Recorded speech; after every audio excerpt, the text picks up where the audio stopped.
Walt Disney, el hombre que hizo que los ratones cobraran vida, construyó castillos en el aire y convirtió los sueños de la infancia en oro.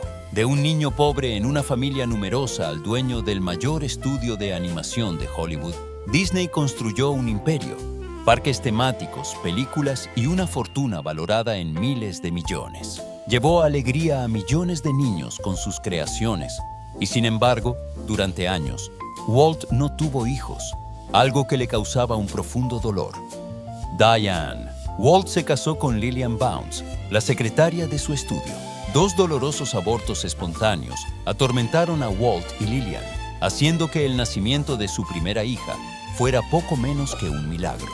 Cuando Diane nació en 1933, The Los Angeles Times publicó un titular juguetón: Mickey Mouse tiene una hija.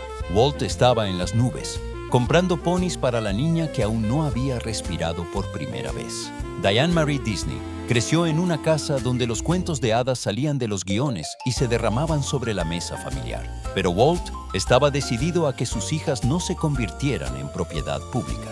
Tras el impactante secuestro del bebé Lindbergh, él y Lillian mantuvieron a Diane y a Sharon alejadas de los reflectores. Diane recordaba a su padre como un hombre dulce, juguetón, casi como un niño. Les enseñaba a montar a caballo, nadaba con ellas en la piscina e incluso construía decorados para las obras de teatro escolares. No era el imponente Walt Disney, solo era papá. Recordaba momentos familiares ordinarios que, con el tiempo, se volvieron extraordinarios. Un día tranquilo en el parque Griffith, Diane y Sharon montando en el carrusel. Walt se sentó en un banco, observándolas girar una y otra vez, dándose cuenta de que los padres también necesitaban un lugar donde divertirse con sus hijos. De aquella tarde sencilla nació Disneyland. En la Universidad del Sur de California, Diane estudió literatura inglesa y conoció a Ron Miller, un jugador de fútbol americano con quien tuvo una cita a ciegas. Se casaron en 1954. Se dice que Walt lloró durante la ceremonia. Ron llegaría a dirigir los estudios Disney, mientras que Diane se dedicó a criar a sus 7 hijos.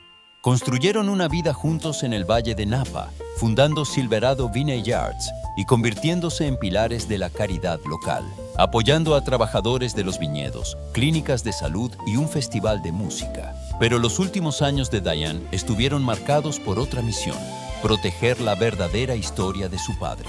Cuando Lillian murió en 1997, Diane se alarmó al ver cómo Walt estaba siendo convertido en mito o reducido a un simple logotipo corporativo.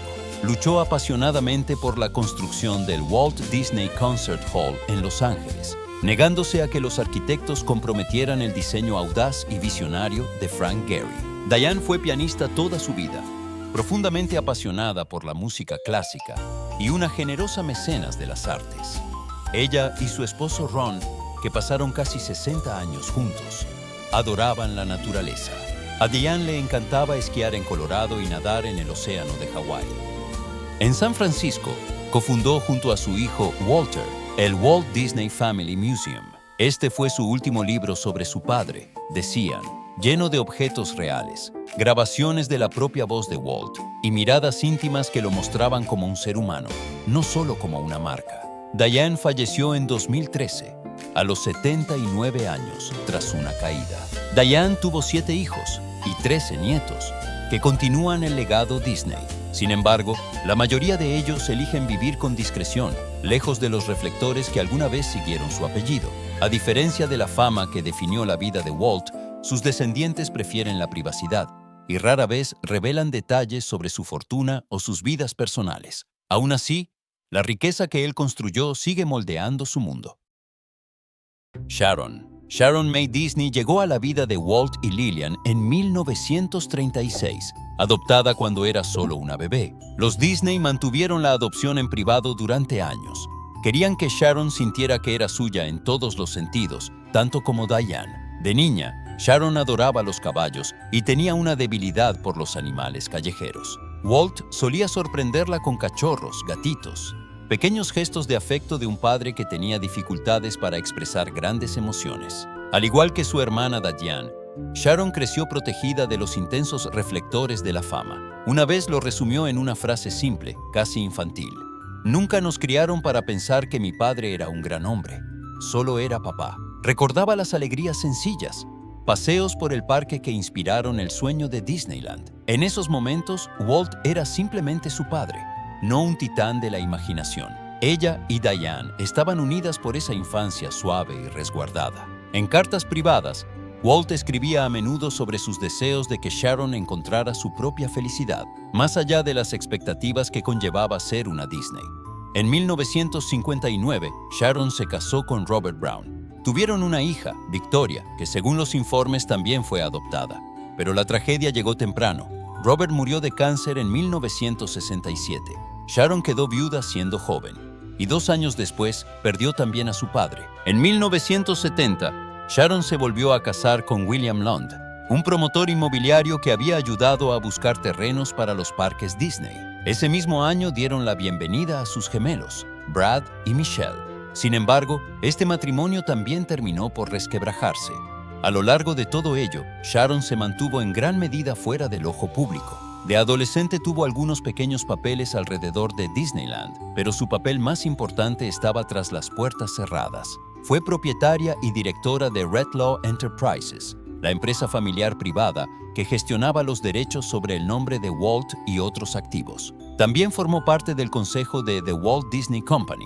Por encima de todo, Sharon volcó su vida en la filantropía. Fue fideicomisaria de instituciones como CalArts, la universidad de arte fundada por su padre. Cuando Sharon murió de cáncer de mama en 1993, con tan solo 56 años, su legado filantrópico no se apagó. La Sharon D. Lund Foundation, que lleva su nombre, destinó millones a las causas que ella más valoraba. Pero existía un capítulo más oscuro, ligado a la inmensa fortuna que dejó a sus 3 hijos. Los fideicomisos de Sharon, valorados en unos $400 millones, incluían una cláusula. Los pagos podían aplazarse cada 5 años si los administradores consideraban que el heredero no tenía la madurez o la capacidad suficiente para manejar el dinero. Lo que quizás se concibió como una protección, se convirtió en una mecha lenta para el conflicto familiar. Según los informes, Victoria luchó contra la adicción. Recibió su parte de la herencia a los 35 años, pero murió apenas un año después. Su parte pasó a Brad y Michelle.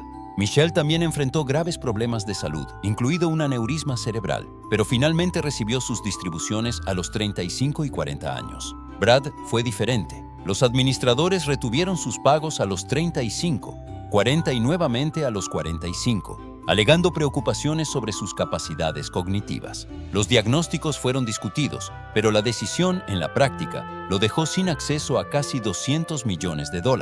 Brad respondió en los tribunales, acusando a los fideicomisarios de mantener su herencia como rehén. Las demandas se volvieron amargas, enfrentando a los propios familiares entre sí, cuestionando competencias, motivos y recuerdos. Diane y Sharon no crecieron solo bajo el resplandor de un nombre famoso. Sus infancias estuvieron llenas de pequeños momentos sagrados, pero su padre a menudo estaba lejos, perdido en los mundos de su propia creación, persiguiendo eternamente los sueños de millones de otros niños, sueños que algún día los sobrevivirían a él mismo. Suscríbete al canal y deja un comentario sobre a quién te gustaría ver en el próximo video. Gracias por vernos.